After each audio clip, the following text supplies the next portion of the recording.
All right, hello. We are now live. We should be anyway. It's gonna probably start telling me. Yeah, there we go. Okay, we're properly live. So today I'm joined by somebody who doesn't want me complimenting her, and we're going to talk a little bit about spirituality and mental prayer. So, Raeign, say hello to everyone here in the chat. There's 3 people at the moment. Should have Wow, a few more. hello. You are live, yeah. Uh, yeah, I'm actually terrified about doing this. Yeah, it's fine. Yeah, you'll get used to it. You'll be okay. Can everyone hear us fine in the chat? Please press 1 to say that you can hear us just fine. Otherwise, press 2. Otherwise, press F. F. Pay respects. Yeah. So how is everything with you today, Bevs? Raeign? I knew you were gonna do that. Okay. That was quick. Yeah. Yeah. It's been good. I was telling Elliot earlier. What? I'm What? laughing at what someone in the chat said. Like, my old YouTube name used to be Mauritian Struggle, and he's gone Mauritian Couple.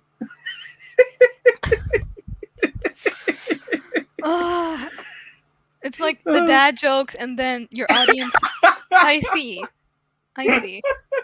Yeah, I crack all kinds of dad jokes at her all the time. Yeah, it's I see.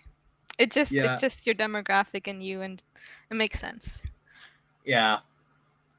Oh, by the Guess way, it's feather. if my internet dies at any point, just I might disconnect, but I don't know. Yeah.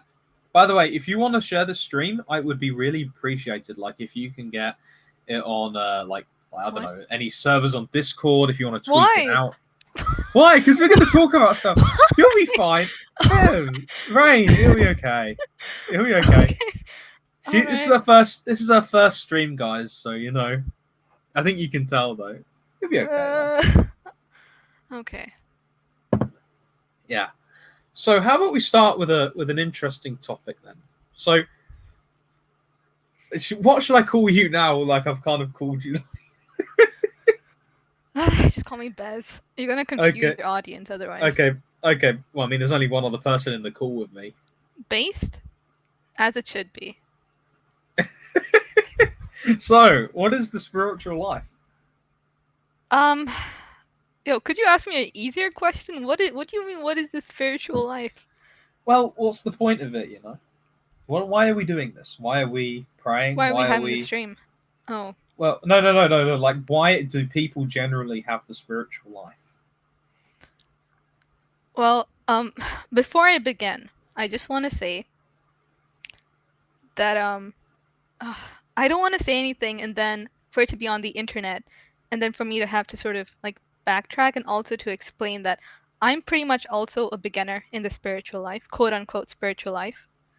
So I think the aim of the spiritual life is basically to grow in love for God and neighbor. That's the ultimate aim. Yeah, that's it. That's the aim of the spiritual life. And so even as a beginner, I'm cradle Catholic, right? I've been Catholic for 24 years. Remember. Yes, as long as I can remember, but I'm still pretty, in a sense, fresh to the faith, because pretty early on, I think this is typical for a lot of cradle Catholics, is they'll have like a period where they're questioning their faith and they're coming to terms with the faith and just asking questions that they've never really asked before. And I had my edgy atheist phase back when I was 15. I don't think it fully stopped until I was 19, but that's an interesting story. So it was kind of explosive in the way that I got back into the church. But because of that, now that's another story for another time, but because of that, I am still very fresh and new to the faith. And so I don't want to lead any of your viewers and any of your future viewers into thinking I'm sort of very holy or virtuous, because I'm not. That's a small little note right there, a footnote. But yeah. And so I think throughout this stream, I'll be mentioning things, but a lot of what I've read concerning the spiritual life and regarding mental prayer is from the doctors of the church. So the greats. Um, so I'm just wanting to say none of it is attributed to what I've learned by myself. It's just honestly, if you want to get into mental prayer, I think a good place to start would be, well, the ways of mental prayer. But it depends, right? If you're sort of really really new to the faith, don't read that book. I've had a friend. Dry. It's very dry. I mean, yeah, it is. It's not for everyone, and I feel like it might confuse. It puts up a barrier for people, right? It's just like, oh, you have to do this in order to do something that's basically fundamental to us as human beings and as spiritual beings, which is prayer. It shouldn't be that difficult, and it isn't that difficult actually. So for me, yeah. So when you get into the faith for the first time, or if you're convert, I think the first things that you learn is vocal prayer. So that's basically the rosary, the Our Father, any prayers where you're sort of just saying it out loud and you're meditating on what you're saying. A side note, that's really interesting. When I say meditating, I don't mean it in the sense of like Eastern spirituality. So for them, their form of meditation is basically to empty the mind, and it's ultimately to reach a state of to reach nirvana. But I'm not going to get into it. But it's basically empty your mind. That's the purpose of their meditation. But for us Catholics, when I use the word meditation, I'm talking about it's active meditation. It's bringing your mind and your attention to an image, to words that you're saying, and to really be focused on that. So yeah, so when you're doing vocal prayer as a beginner, that's essentially what you're doing. You're sort of so if you're saying the rosary, which is a very popular devotion, you'll be first of all focusing on what you're saying, and you'll be also using the mysteries. So you'll be meditating on, whatever the mystery is. For instance, if it's a sorrowful mystery, you'll be thinking about Jesus. You'll be thinking about Mary and her role, and sort of imagining it in your mind and really immersing yourself in it. Or you could just focus on the prayer, or an intention that you have. Yeah, it's not like anybody has like a gun at your head saying, right, you're not allowed to focus on like the words.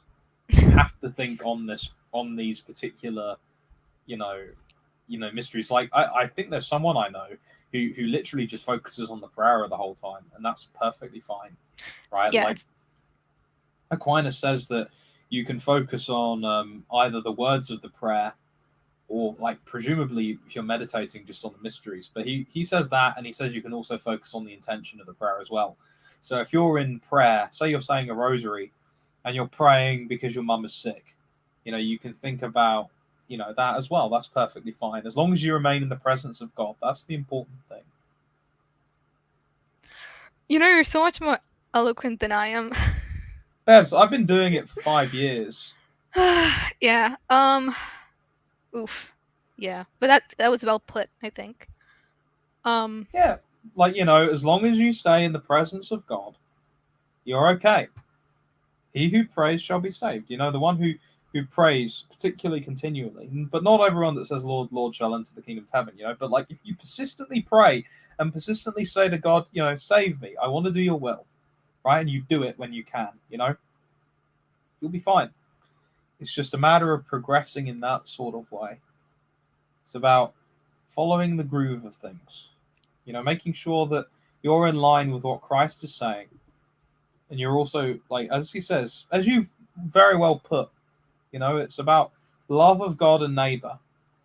And I think that in these circles, like the circles that are my channel is in, there's a lot of focus on cutting sin out of your life. And of course, I've gone at length about that for a while. But also another part of it is actually practicing the virtues. There's avoiding evil and there is doing good. Hi, YouTube watcher. Yeah. You also got a question, Raeign. Okay. I can't see the question. What's the question? Do you have a YouTube channel? Charlie Adams asks. It's really cringe. Ellie, it's True Tread Waifu. That's a YouTube channel. I didn't want to say it. I didn't want to say it, and I said it. Yeah. I haven't posted anything, so don't follow me, please. Oh.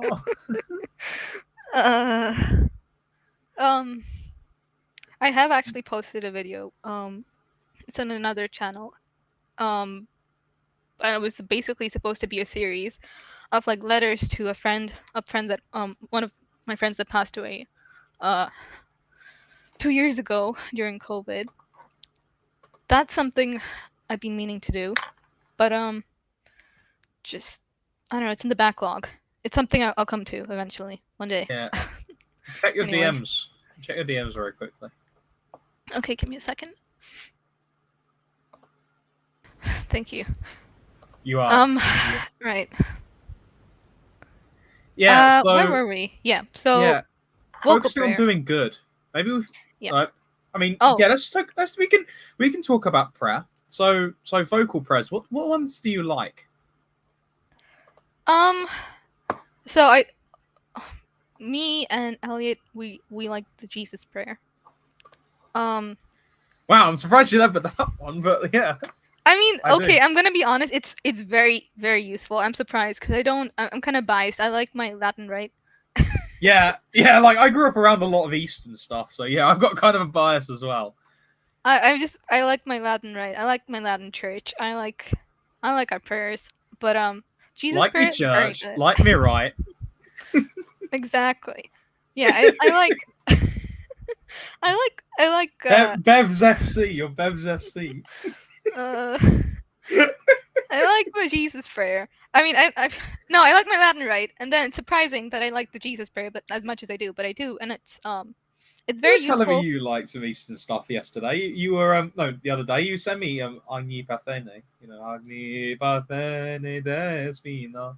You were sending it to me the other day, and you said, "Oh, it was very nice." Yeah, it's very nice. I think you should like record yourself like making an album. I would pay good money for that. Here we go. Here we go. I'm posting cringe on your YouTube channel. Anyway, no, let's actually go. Yeah, so vocal prayers that I enjoy is the Jesus prayer. But I think above all is the rosary. Very, very useful because you're getting Mother Mary as your intercessor. You know, she's praying for you. When you do that, and it's a very powerful intercessor, basically. And also the Dolor Rosary. So you're meditating on the sorrows of Mary. And the sorrows of Mary, just as a side note, is basically also like the sorrows of Jesus himself. Because remember, as Mary was going through these painful periods, Jesus was witnessing all of that. And if you've ever seen a parent distressed, especially a mother, the pain is not just your mom's, it's yours as well. So yeah, I know what you mean. Yeah, so it's very, very powerful, I think, as well to meditate on that. And that's just a side note for people who are not exactly Catholic who might be watching this. But anyway, I'm digressing. There's a Marian variation of the Jesus prayer. Did you know that? Yeah, no. it's you go, Most Holy Theotokos, save us. You go like, Most Holy Theotokos, save us. Most Holy Theotokos, save us. Most Holy Theotokos, save us. You know what the Theotokos is? Mother Mary. It's the yeah, the God bearer. That's what it means, bearer of God. Yeah. So, Most Holy Theotokos, save us. You know, that's how they'll chant it. Wow. Very melodic. Yeah. So those are the vocal prayers. But I'd like to go back to your point that you mentioned about what is the purpose of prayer, and that actually leads very nicely into the next sort of stage of prayer, which is mental prayer. It's actually quite a leap, I think, in terms of like difficulty, right? And that's the thing, right? As you progress through the spiritual life, and this is what Saint Therese of Avila says, it's kind of like you have a garden and you have a bunch of plants that you're growing, right? So as a beginner, you sort of have to do the heavy lifting. You pull, you get water from the well, you pull the rope, and it's difficult, right? But as you progress through the spiritual life, and as you progress through, stages of prayer, a lot of the times, God will assist you and give you the grace, right? And so there'll come a point when you're very, very advanced. I don't even, not there. I'm very beginner, but I've heard through the grapevine, if you want to read the book, it's the autobiography of Saint Teresa of Avila. She talks about this, and a lot of other books as well. Interior Castle. She talks about how, as you progress, a lot of it just becomes then God actively doing the work for you, right? So he sort of becomes the gardener in that garden, and he will plant, and he will water the plants. But initially you're doing a lot of sort of heavy lifting, and I like to make that comparison because it is sort of mentally tiring to do mental prayer. It's like you go to the gym for the first time, right? And there's a lot of options, there's a lot of things to do, and if you go all out, you're going to burn out pretty quickly. It's that's just like mental prayer, right? Yeah, start small. Like, it's like chipping into the ground for gold, right? Like a lot of gold is very deep in the ground, and so it doesn't really make much sense to just like sort of strip mine, right? It doesn't make sense to sort of chip all over the place and just do all of these little devotions always. It's about chipping away at at a small point and just working your way down. Of course, keeping the tunnel stable, but you're chipping down through the mud and through the flint and through the stone until you reach that seam of gold. And that's what the spiritual life really is when it comes to prayer, right? You don't want to be doing 50 billion different novenas. Of course, one or two is just fine. Like doing just one or two or three, just maybe not three, but like staying, like, keeping a devotion up, keeping a few devotions is what you want. So, for example, you might decide to have a devotion to the rosary. Pray it every day, like I'm sure many of you have heard many, many times. Like, it's not strictly necessary that you do that. Some people talk about it like that, and it is a very good prayer. People highly esteem it, but you can do it in other ways. You can take scripture, particularly if you're well read in the fathers and the theologians, and you can get a lot of meditation out of a single verse. You could do the Jesus prayer. You could do the rule of Saint Pachomius that I've recorded on this channel. If you just choose maybe one, like if you've never really done this prayer thing before, just pick one. Like pick the rosary. I think that picking the rosary is a good first choice. And then you add another one. Maybe you decide that you're going to say, Vespers and Lauds in the Divine Office. Then you've got a second devotion, and then you maybe have a third, and you don't necessarily stretch it out beyond what you need to. You take the Bible every day, or you take a spiritual book of interest. You find a particular passage, and you read through it, and you sit and you think about it. I have a friend who really does not like the term mental prayer. Like he thinks it's over the top, right? And the similar with meditation. If you just sit there and like think and try and discern what, say, St. Paul is trying to say to you in the epistles, right? If you do that for an extended period and you meditate on it and you slice it in the various different ways, and if you turn it in your head into a prayer, then you're doing a very good form of mental prayer.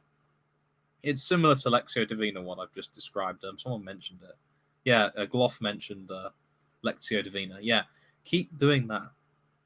One of the problems I have with Lectio myself is that I can never really, like, unless it's the readings for the day. So like the Missal, right? I find it very hard to find passages that are really fruitful for me to meditate on because I don't know the Bible well enough to know where all the good stuff is for the particular things, right? So maybe, if you just open a Bible and find a passage that really strikes you, that will probably work. But another way of doing it would be to go through the Missal. But yeah, don't go over the top on doing, if you're just starting prayer, start with 15 minutes. Do the rosary every day. Do the rule of Saint Pachomius maybe every day, maybe with a bit more on top of that. Right, and then slowly over time, like you don't want to burn yourself out because spiritual burnout is very, very real. it's not often talked about. I think it should be talked about more. But like spiritual burnout is something that could really destroy you. Like just keep going. Like it's not a rush. Like a Saint Francis of Assisi, and this is one of the greatest saints in the church. It took him like 2 years to get through, the initial beginnings. It took Saint Teresa of Avila 15 years to get through the purgative way. Like as long as you just push and don't push to the point where you're going to destroy yourself. Pace yourself. Grace is a constant thing. Grace doesn't just leave. It's not like fits and spouts. If you want to build a habit, make it a habit.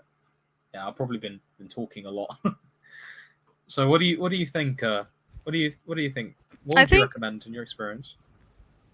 So this is something I noticed with new Catholics is that when they start prayer, it's very easy to sort of pile on devotions.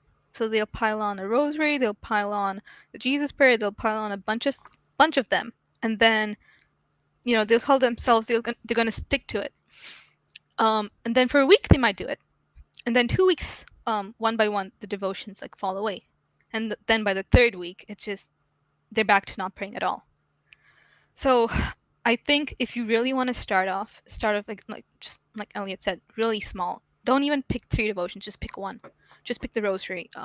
Good starting point, and stick with that for I don't know. Stick with that for a month, maybe longer. And that's the thing, right? Even when you progress through the different stages, you'll still revert to sometimes vocal prayer. I'll mention that. How long have we been? It's been 30 minutes. Okay, so I'll mention that as we... Hasn't it? Well, I'll mention that... it's fine. I'll mention that as we go along. So right now we're talking about mental prayer. And, right, so the aim of mental prayer and all prayer, again, just to remind you, is to grow in the love of God and neighbor. And to do so, you have to sort of work on your vices. And that's the aim of mental prayer. So how in the Introduction to the Devout Life, very good book, another good book to read. But I'll condense it. It's basically when you start to do this prayer, it's difficult, right? It's mentally taxing, and it's something that you'll develop and you'll become better as time goes on. But initially, it's going to be taxing. That's just... So don't be frustrated if it's not working out for you. That's just how it is, right? Some people, it's like some people really find it easy. Other people find it difficult, but that's just normal. Individual differences. But anyway, so it begins like this: you sit in place that's comfortable, but not too comfortable that you'll fall asleep, and set aside some time. Let's say 15 minutes, right? If you're just starting out, and set aside the time at a regular time, right? Schedule something you'll do every day, and that's also important. It needs to be done every day. Prayer is not optional. It's necessary, and I don't know why people treat it as optional. If you want to grow in the faith and you want to be a good Catholic, right, you have to pray. It's not optional. Yeah, like you're required by the virtue of religion alone, and this pertains, I think, to justice. Rendering God his due. You have to pray at least 15 minutes a day, and St. Paul and Jesus himself. St. Paul tells us repeatedly, and Jesus says in Luke, pray always. You need to pray. That doesn't mean that you're sitting there with a rosary every single second of the day. That means that while you're working, while you're conscious, insofar as you can do, you have your mind raised to God at every single moment. You're not going to get there immediately. Of course, you work your way up there. But that's what charity, does it demand? I think the precept of charity requires that, but I'm not entirely sure. So I won't. I'll leave that with you. But St. Paul tells us to pray always. Jesus tells us to pray always. But don't worry about that initially. Like a lot of you here, I'm sure, are like, Maybe you're depressed. Maybe you've got horrible sleep schedules.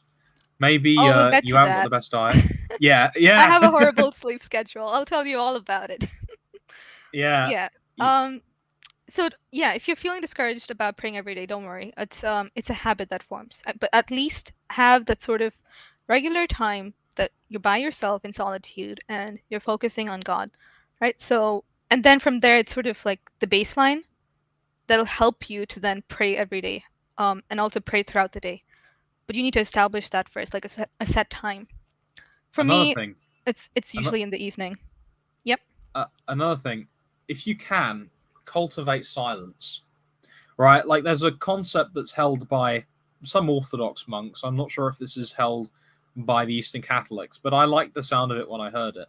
And they said that basically for every hour you've got media in front of you, this could be, I mean, computers. I mean, I suspect that they would say the same about like conversation as well, but I'm not sure. You need an hour of silence to let that input sort of flow out of you, right? And although I haven't tried that per se, it seems like something that would really work. But in any case, cultivate silence. Like if you need to, if you're in a city, just buy earplugs if you have to, right? But having silence in your life, having the ability to just sit in silence, you'll let all of that energy from the video games and from the cars and from conversations, on endless conversations at work, just let it flow out of you. And I would be very surprised if things don't get a lot better for you in your life. It will give you better control of your passions, I suspect. I think it'll force you to sort of notice your own thought patterns, because I think, right, in today's age, and this is something I think that's a prevalent vice, is acedia.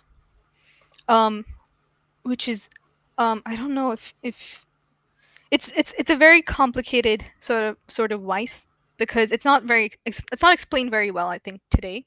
There's a lot of different sort of colors and connotations to it, but one of the features is sort of this restlessness and this urge to always also keep constantly busy. And I think one way people do that is that they have a ton of activities throughout the day, and they might prioritize and do that instead of, taking time off to pray in silence. So, yeah, again, digressing, You but see, it's like writing with a it's like writing with a broken pencil, right? Like so many people work themselves down to the point where they're a complete blunt pencil. Like you start off sharp, and through the endless hours of work or through the endless hours of toil and dissipation, you wind yourself down to nothing. And so many people are unwilling to just stop for a moment and sharpen the pencil again, which is what recreation is. It's literally recreation. It like some of it should be spent in silence and in prayer, but you also need to do other things as well, like expand yourself into oof, I'm really relaxing struggling with things. that. Yeah, yeah. I think a lot of us do. Like, I mean, with me, it's either like complete, like flat out, or I'm going crazy. I haven't yet found the balance, and I've kind of forgotten how to relax myself in a lot of ways. I find the Jesus prayer really helps with that actually. Yeah, But honestly, even for me, you're telling me recreation, but the only thing that relaxes me is prayer now. based. That's where we're at. But anyway, I need Oh, to I mean, cultivate. I need to cultivate like recreational activities. But anyway, yeah, back to mental prayer. So yeah, you find somewhere quiet, you find a set time, and you sit down and you place yourself in the presence of God. So there's a couple of ways to do that. You can think about the fact that it's God that's sustaining everything in existence right now. That's one way to do it. Or you can, if you take the Eucharist, that's kind of like a tangible way for you to sort of think about the fact that God's presence is also inside you, in a way. And also you could sort of try to use your imagination and think about, Jesus. That could help as well. So there's different ways to sort of place yourself in God's presence, and that's the first thing you have to do. The second thing is you acknowledge the fact that you are basically an unworthy creature. It sounds so harsh, but that's just, if you think about it, It's true. It's true. Yeah, it's true. What have you got that you have not received from someone else? And there's nothing we can do that can ever um match God's love for us. Nothing we can do to sort of meet that. And also the fact that this is God. This is an all-powerful being, and we're just kind of like dust motes in space. So you really have to put yourself in that sort of mind space where you think about God and how great of a being he is and how little you are. That's how you begin. And then now you're ready, right? Don't take too much time to do this. This is just maybe 10 minutes, maybe 5 minutes tops. Then you take a spiritual book. All right, scriptures are good. Maybe an icon that you can focus on. Some kind of point of focus where you can use that as an anchor to bring your thoughts back if it wanders. Right? So if you're reading the Bible, this is what Introduction to the Devout Life says to do, is when you're reading scripture, I like to read the New Testament. I'm kind of biased because you can sort of, for me, it's very visual. You can place yourself in like the scenes that Jesus is. So pick something in the New Testament. I don't know. I like the Passion. Also, yeah, I like the Passion a lot. So pick the Passion, right? Place yourself in it. Read it. Place yourself in it. Really imagine the scenario. Imagine Jesus. Imagine the apostles, Mother Mary, and yourself there. And try to understand perhaps what they're feeling, and let that sort of inspire your own thoughts and feelings. And have a conversation with God as well when you're doing this, right? Don't forget that this is you having a conversation with God ultimately. So using this as a touch point to sort of inspire certain feelings and thoughts of devotion within yourself.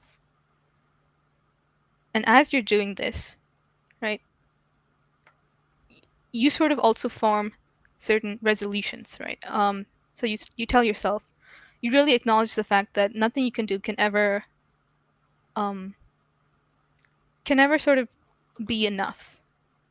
And anything good that you do is basically because of God's grace for you. So then you sort of form resolutions and you tell yourself, well, how can I love God?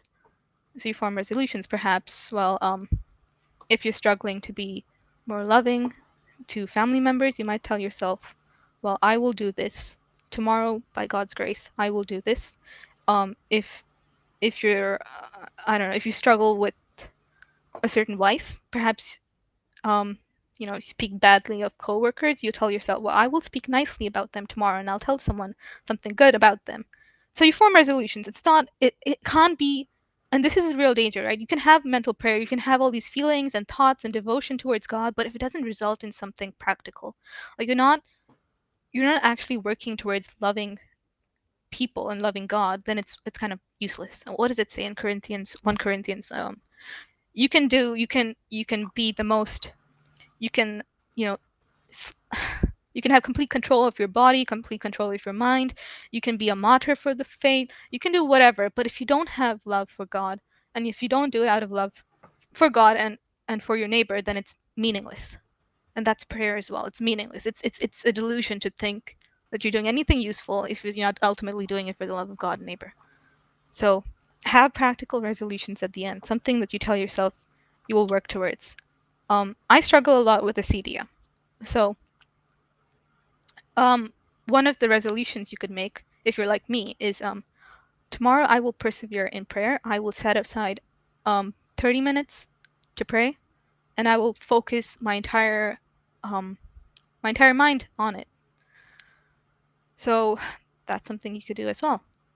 And it's not always going to be easy, right? You form the resolutions, and at the end, you bring petitions that you have for God. So you're praying for someone, you're praying for yourself, you think about someone, so then you offer that, you offer a petition for them. That's interesting, right? Even when you're praying, normally you have like images of people in your mind, That's usually a sign that you should pray for them. So yeah, do that. Pray for them. Pray for people. You don't really know how helpful it is until you start doing it. Maybe you'll never know, but it is helpful. Pray for people. That's it. And then you thank God, and that's your mental prayer.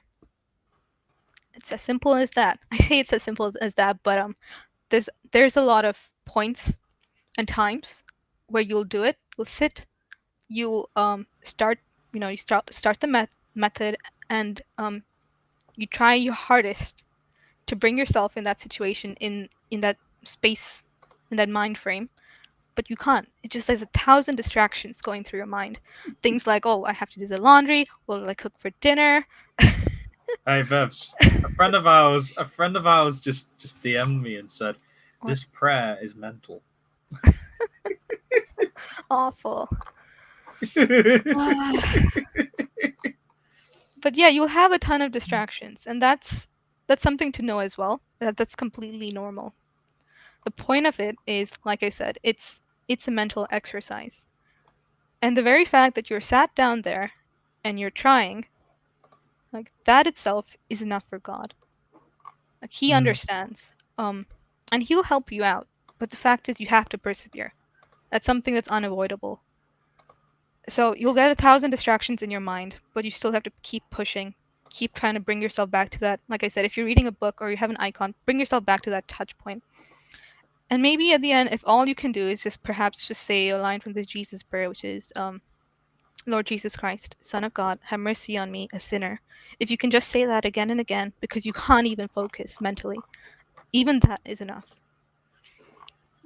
Yeah, like there's a difference between being voluntarily distracted in prayer and involuntary, right? If it's involuntary, then you're not culpable, right? If it's voluntary, then it's like venially sinful, much of the time. I have a feeling that, I mean, I don't know. I'll let you guys read Aquinas on this one. But yeah, generally, from what I understand, it's a venial sin to be distracted in prayer. And it's like, well, if you're in prayer, you have the ability to focus, and then you decide, no, you know, I'm gonna think about work instead, and you're completely choosing. Like, doesn't that kind of nullify the point of the prayer in the first place? Like, you're supposed to be talking to God in the presence of God. Why are you thinking about menial things when you set aside this time to really focus? Also, actually, this brings up an interesting point, and this is actually something I was talking to my spiritual director about today, about focusing in prayer and things that can help us to to be all right in prayer. So in the Eastern tradition, there's this concept that comes from Evagrius. You will have heard of Evagrius, Raeign.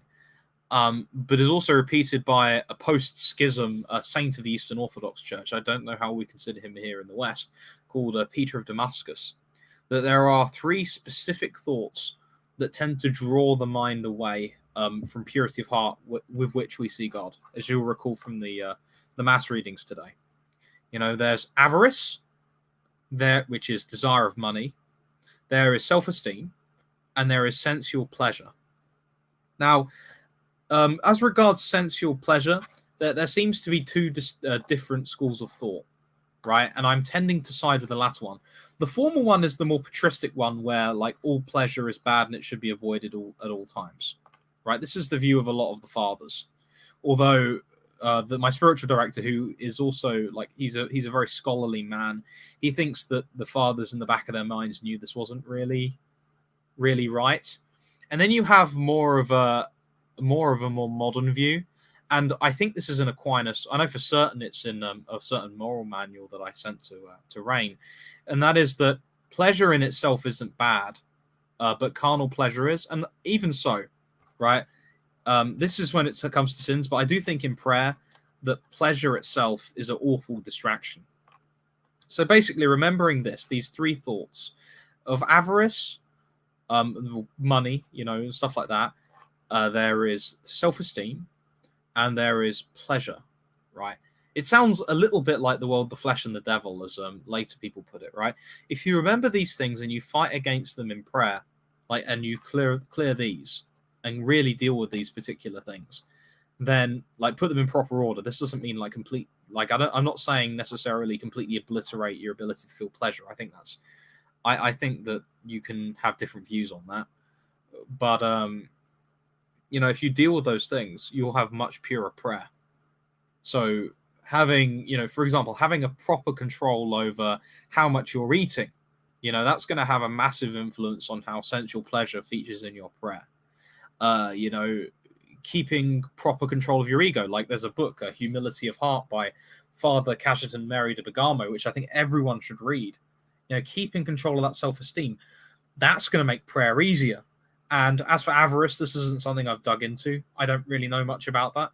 But keeping that under control, that's really going to help with keeping the prayer pure. So you're not just praying in a way when you're sat down and you're praying. You're preparing for prayer by avoiding sins and avoiding certain occasions in some cases that might make the prayer more difficult. I think it's important here to note that even if you struggle with these vices, still you should pray. Like, the point is not to be perfect and approach God and approach prayer. That's not the point. The point is, in approaching God and talking and communing with God, you will become perfect as a result of God's grace. Like you're never gonna grow in prayer. You're never gonna get this there anyway without prayer anyway. So like I'm just imagining myself, like if I was listening to all of this, I would tell myself, well, I guess I can't pray because I'm such a bad person. Which is, look, your mind will come up with a ton of excuses, right? Like for instance, my sleep schedule is awful. Like I work from home, and so 10 minutes before the meeting starts, I'll wake up. Yeah. And so I won't have time. Like, I won't have like a nice set of time. Like a cup of coffee, reading the newspaper, and then doing some like prayer. No, I wake up and I'm like, time to get to work, and then I might just do a short like prayer to God, very short, like just one sentence. But that's about it. But we're gonna get there. We're all gonna make it, guys. Yeah, just keep going. Just keep going. Like just keep persisting. If you got up like half an hour earlier, Bevs, and maybe you took out your rosary and just said Jesus prayers with it, like it will really get you into a good state. Also, YouTube Watcher mentioned this, right? I'm gonna put it on screen. How can one become more devoted to the Eucharist? Sorry, I didn't realize that was a question. I thought it was a comment, right? Maybe like meditating on the Eucharist. Yeah, that will help. I think that the key to it, though, is going to Mass as much as possible, right? Like, going to Mass on a regular basis will change your life. And taking the Eucharist in a worthy manner as well. Oh, yeah, of course, in a worthy manner. That's what I mean. Like, receiving the Eucharist, receiving the sacraments frequently. Yeah, going to confession frequently, too. Once a month as a minimum, I think one of the bishops said. Probably more if you're dealing with mortal sin, like once a week or as many times as you need to, really. But like going to Mass, particularly if you can do it every day and receive the Eucharist, Father Garrigou Lagrange, he describes it like when you drop or when you throw like a ball into the air and it comes down, right? The ball gets quicker and quicker as the velocity, as the acceleration on it over time increases, and you go quicker and quicker. And receiving the Eucharist over time does that for charity. As you receive, as you go to Mass more and more and receive worthily more and more, your charity will increase, and you'll start, losing some of the sins as you pray for it. If you go to the Mass with the intentions, and things will go faster and faster and faster. And this particularly becomes manifest in later life, as far as I understand, right? Because it builds over time. You're a big ball of love, and that ball is just expanding for every time you receive the Eucharist validly, which like obviously don't like receive Elliot. Too much. Yeah? Elliot, you're a big ball of love. Oh.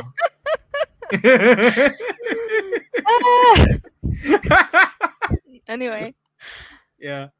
Also, if you're free on the weekends, visiting the Blessed Sacrament, just like sitting there and talking to Jesus, is very, very spiritually edifying. Yeah. Anyway, I think people are quoting you in the chat. No, they're quoting you. They're quoting you. You said it first. No. But like, no, No. Yeah, I mean that's what you are though. Like you're receiving charity whenever you receive Jesus, because Jesus is charity. Like God is love, as as it says. Anyway, I think that's about it. I don't think I have anything else to say. I think we could go for a bit longer. It's okay. Does Okay. anyone have any questions? I think I have one. Okay. Maybe you should expand out on the Acedia stuff. I think the Acedia stuff requires a whole other stream, to be honest. Well, we have time. We have time. Oof. I don't even know where to begin. I've been trying to write this essay. What is Acedia? Right? Yeah, that's why I'm asking you, because I think if you think about it a bit more, it will help you with that essay. No, because when I try to put things to work, I'm not very eloquent, so I can't. I stumble over words. It's a lot easier to have it on paper and then have my thoughts sorted. This is the worst way to do it, but I will try. I will try. I'll tell you what, Bevs. Should I could ask the chat. I mean, like, we could say, 1, if you want to hear about Acedia from Bevs. 2, if you don't. Does that sound good to you? 3, if you want just to end the stream. Thanks. Go chat, go. Oh, the chat is nailing some of these things. Like, I'm gonna. No. 3, oof. Well, can we edit this out? No, we can't. It'll be fine. It's funny. It's funny. Aw. Yeah, people are like, this is such a comfy stream. Based. I'm going to vote 1, and my 1 overrules every other person's vote. Sorry, this isn't a democracy. Oh, you're doing it. You're pulling a Settler's Lament on me. I see. So tell me more about the Acedia problem. Like, not, what is Acedia? Well, so today people understand it as sloth, but it's a lot more than that. It's basically, Thomas Aquinas calls it a sadness towards good things, a sadness towards God. It's like if you ever had like this edgy atheist face, and if you ever sort of been depressed, and I'm using the word quite loosely, but not clinical depression. It could just be, it's like staring at the sky and just feeling an immense sadness, right? I feel like that's a way I could characterize Acedia. It's a sadness towards the good. It's a sadness towards, and then as a result, it's just sadness towards becoming an excellent human being, right? The idea of trying to self-improve, of just trying to get out of bed every day. It seems monumentous. It seems like a humongous effort, and for some people, that's like that's one end of it. For other people, it's emptiness inside of you, and you're constantly trying to fill it with, I don't know, distractions. We're trying to keep yourself busy so you don't have to think about, I don't know, thoughts in your head as you're lying awake at 11 in the night, staring at the ceiling. But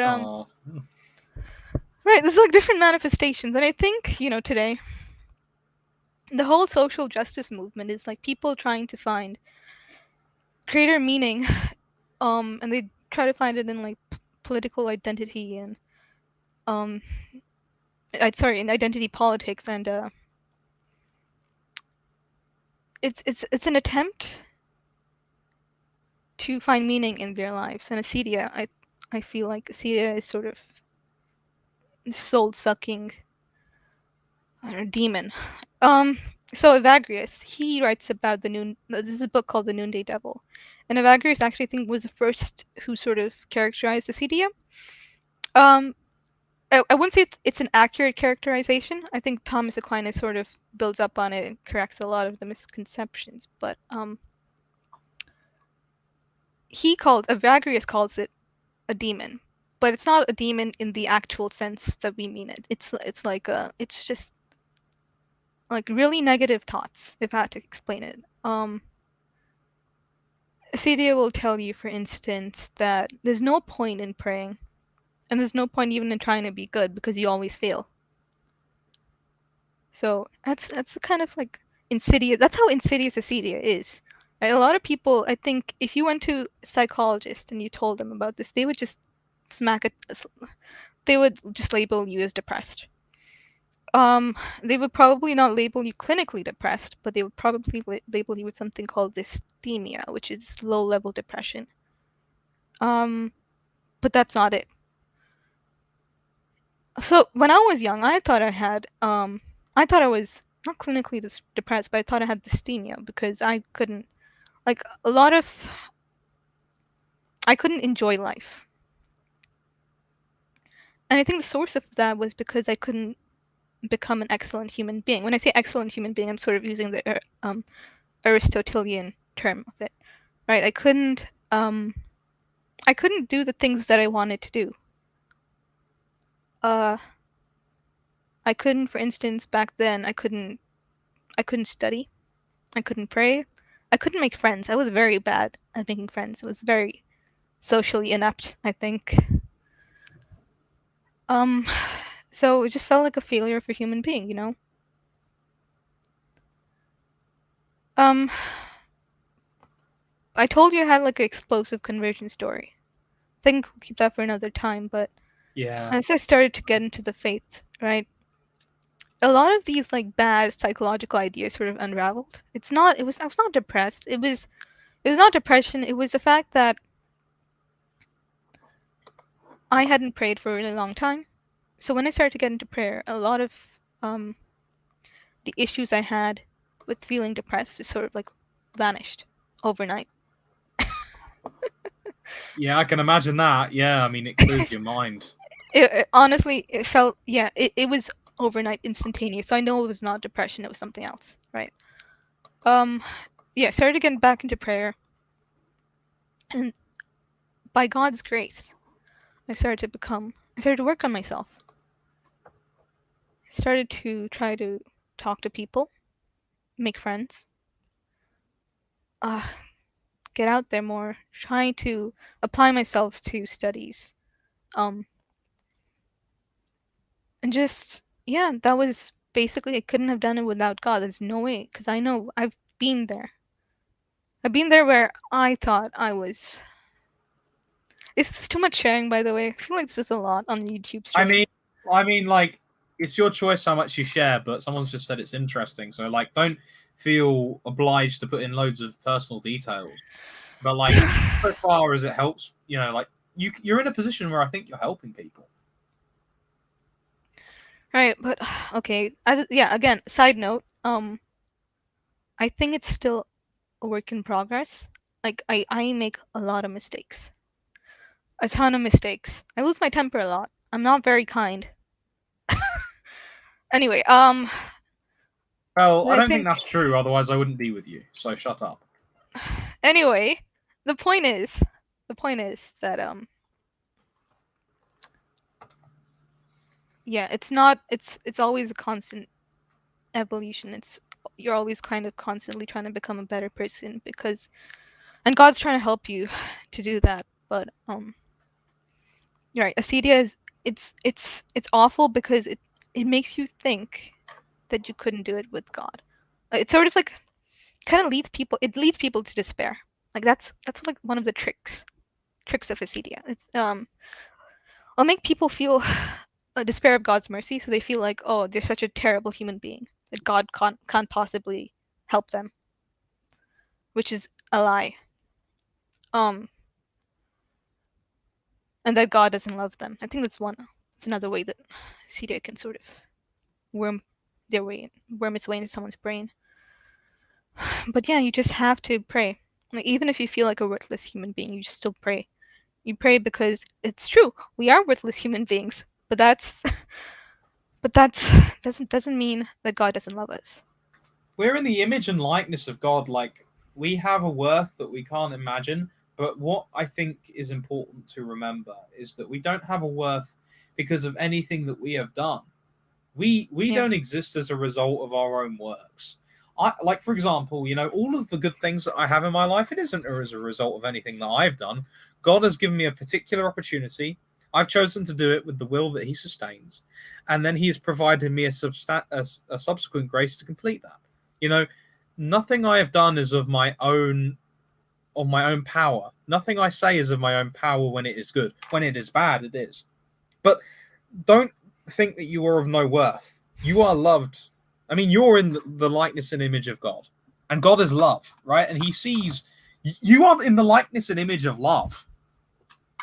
Remember that. But don't let ego get in the way of that. And remember that you aren't love because of anything that you've done. I think that's what needs to be said. This is. I think also, again, side note, as you're progressing through the spiritual life, get yourself. I don't even know if you can get yourself. Pray for a friend that can help you, because it's so much easier if you have someone to sort of bounce these ideas off of and to sort of support you and help you. Like, it's a lot. Yeah, it just pray for a friend. And also, if you could, get a spiritual director. So ask your priest, because they can also really assist you as well. Anyway, yeah, getting a spiritual director is I can't tell you how much help I get from my priest friend who's my spiritual director. Hashing out all of these differences between various things I've been reading, sorting out practical problems in my life, and it's really good. I think I've been blessed with the spiritual director I have. And I've also been blessed with the friends that I have. The amount of nonsense and autism that I hear come out of my mouth. No, you're just giving me flashbacks to how I awkwardly try to get a spiritual director. Oh no. But yeah, get yourself a spiritual director. It'll help you a lot. Anyway, I gotta sleep. Really? It's 10:30. Yeah, I got a bedtime routine. Base. Is there prayer in that routine?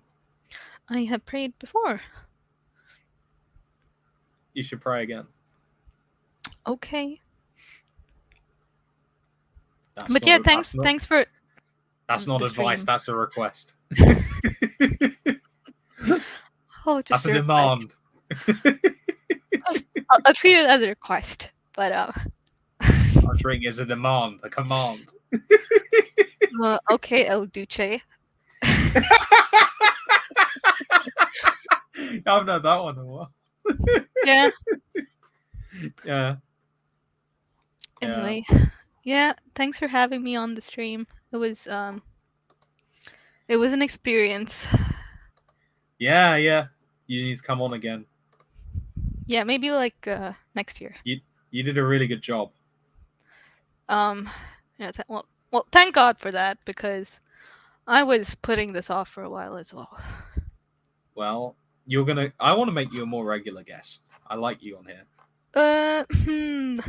We shall see about that. You rejecting me? I'll put in the backlog of things that The backlog. I'm just gonna make random streams and I'm gonna say you have to come on. You're just gonna be like, time for the chat time with Raeign, but then surprise stream. I'm gonna invite you along to what you think is a Zoom call, but really it's a StreamYard stream. Oof. It's gonna be wild. You know what this felt like? Honestly, it just felt like me talking to you normally. Yeah. There's not much to worry about, Just with I don't even know. I haven't seen any of the comments. I haven't seen nothing. You have it alongside the side of your screen. I haven't opened. I haven't. Oh! I didn't even know that was an option. Yeah, you can see them along the side. Yeah, I'm looking at them right now. I've been reading them out. Consistency is more important. Burn. Yeah, there you go. Reading Catechism. Oh yeah. So there's 2 books, right? When you're beginning, the Catechism and Ways of Mental Prayer. That's what I've heard. Anyway, Mauritian couple. Yeah, that's why I laughed at the beginning. Yeah. Oh. Yeah, there's a lot of different comments. you know. Yeah, I'll go have a look at this. It's funny. Yeah. Anyway, yeah. Thanks for letting me on. Take care, guys. Thanks for letting me on. You're coming on again. Well, until I see you again, see all of you again. Goodbye. How do I leave? All right. We're gonna end the stream now. Let's end the stream first, okay? Okay. So, thanks a lot, everyone, for watching. I hope you enjoyed it. Bye-bye. Bye bye.